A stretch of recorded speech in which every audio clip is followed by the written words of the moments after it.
Bonjour à tous et bienvenue à ce journal sur RTI 1. Nous commençons cette édition par l'Afro Basket 2013. La compétition s'ouvre aujourd'hui dans la capitale économique ivoirienne à Abidjan.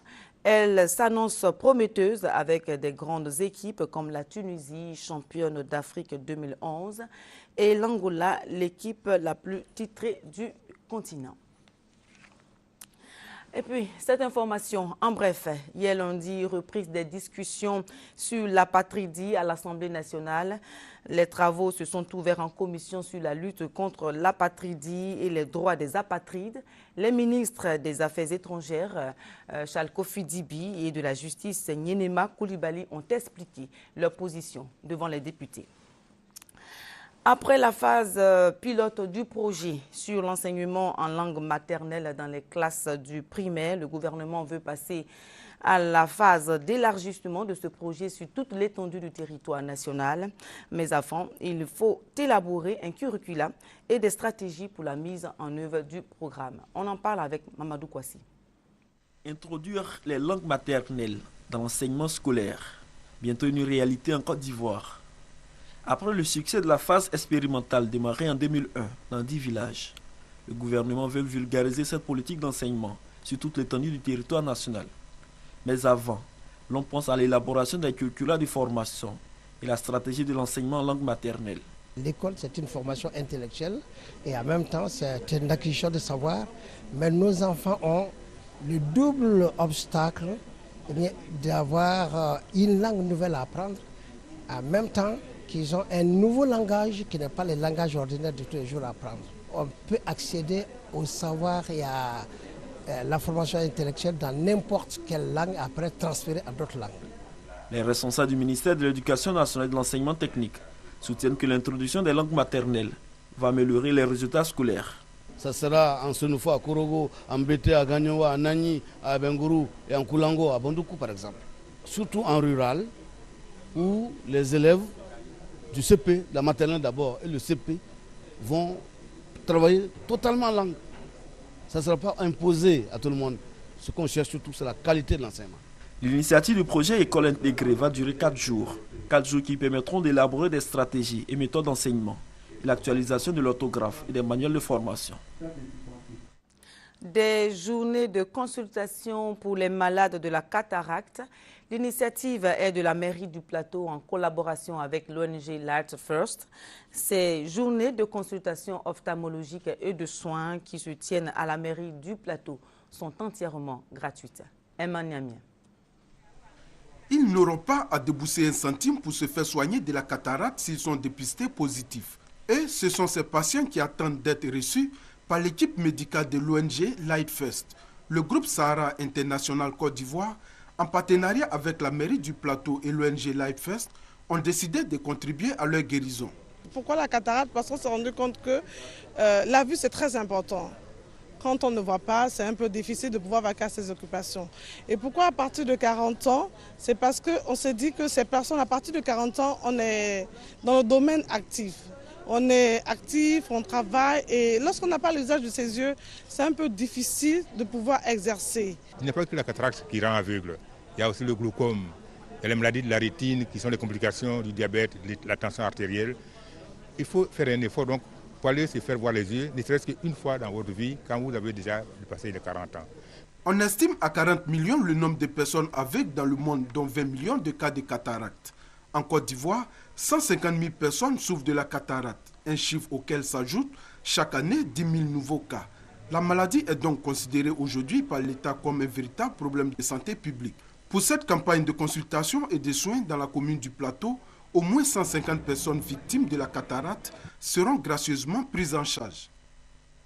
32 groupements de femmes des régions du centre et du nord du pays formés aux pratiques nutritionnelles. Le programme national de nutrition a rappelé aux mères les avantages du lait maternel. Soro Corona, Kwadou Kwame.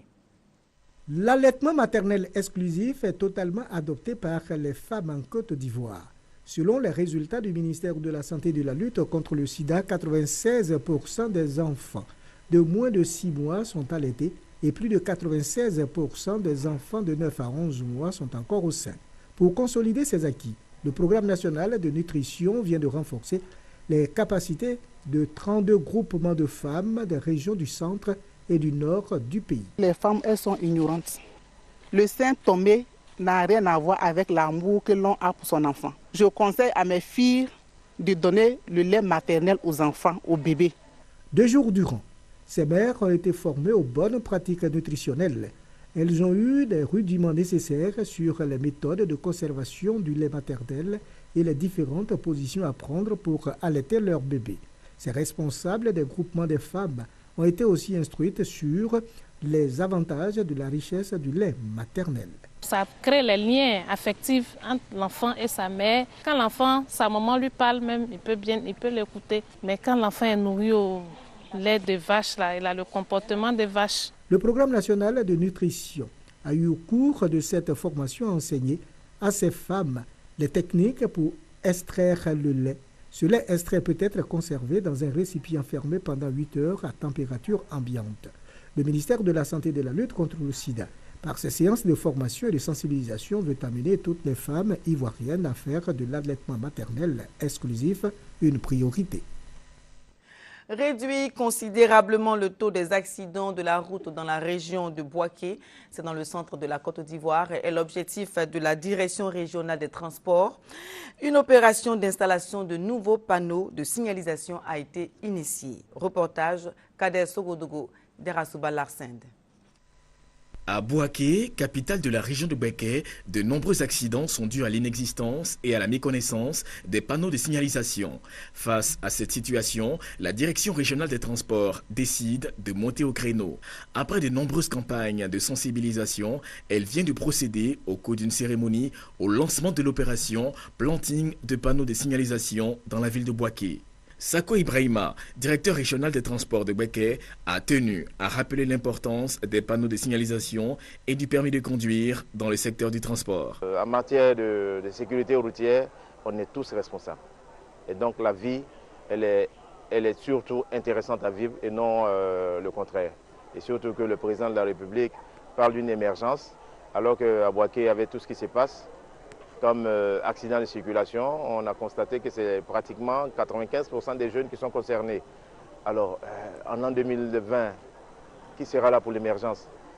C'est pour ça que tout le monde doit se sentir concerné. Les autorités administratives et les responsables des transporteurs de Bouaké s'engagent, quant à eux, à accompagner cette initiative de leur tutelle.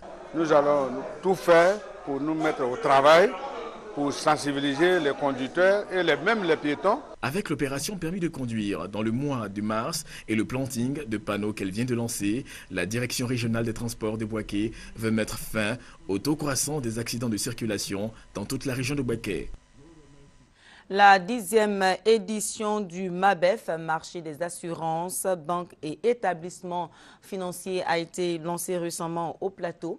Elle va se tenir du 28 au 30 octobre prochain. Une édition placée sous le thème « Les TIC et le développement du secteur financier. Enjeux et perspectives ». Mamadou Kwasi. En Côte d'Ivoire, seulement 17% de la population dispose d'un compte bancaire. Un taux jugé faible pour une économie en pleine croissance. Il faut donc inculquer la culture bancaire aux populations. Et pour réussir ce pari, plusieurs initiatives sont prises, dont le MABEF, le marché des assurances des banques et établissements financiers, une plateforme de rencontre. Cette année encore, il sera au rendez-vous pour la 10e fois. Une 10e édition placée sous le thème « Les TIC et le développement du secteur financier, enjeux et perspectives ».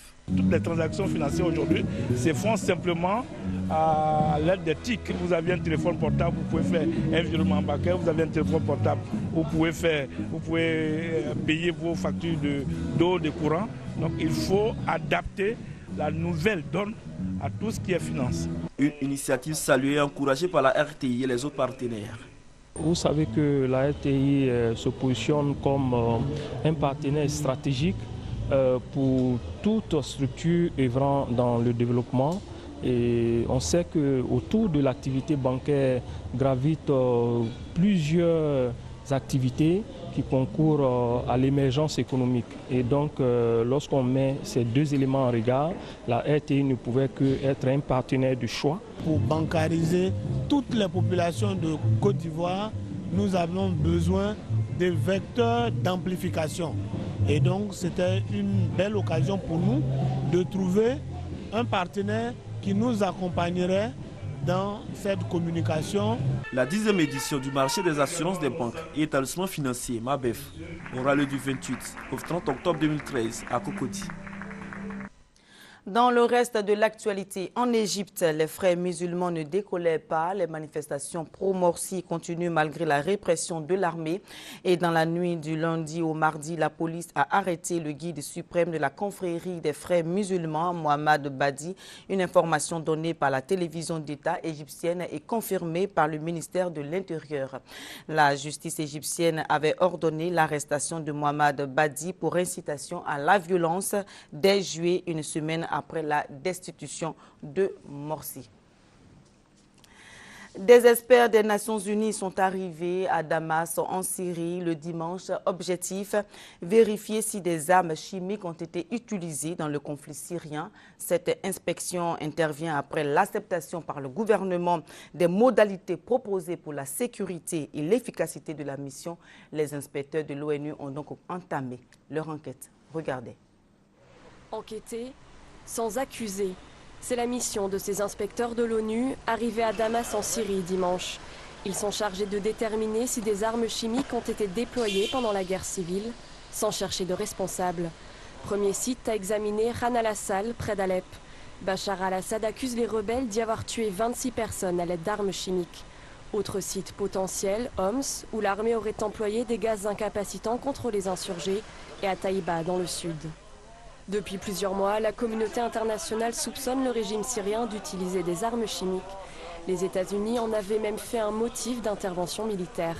D'après des investigations françaises et britanniques, l'armée syrienne aurait fait usage de gaz toxiques à au moins 13 reprises contre les rebelles. La conclusion du laboratoire est claire, il y a du gaz sarin. L'autre question, c'est est-ce qu'on peut tracer qui est à l'origine du gaz sarin? Est-ce que c'est l'armée de Bachar el-Assad? Dans le deuxième cas, il ne fait aucun doute que c'est le régime et ses complices. La Russie, principal allié de Bachar al-Assad, accuse les insurgés. Difficile d'estimer les parts de responsabilité des deux camps. La Syrie est l'un des 7 pays au monde qui n'a pas ratifié la Convention sur l'interdiction des armes chimiques. Un refus qui complique les contrôles et entretient l'opacité sur la nature des armes utilisées pendant cette guerre civile. Voilà, mesdames et messieurs, c'est la fin de cette édition. Merci de votre attention.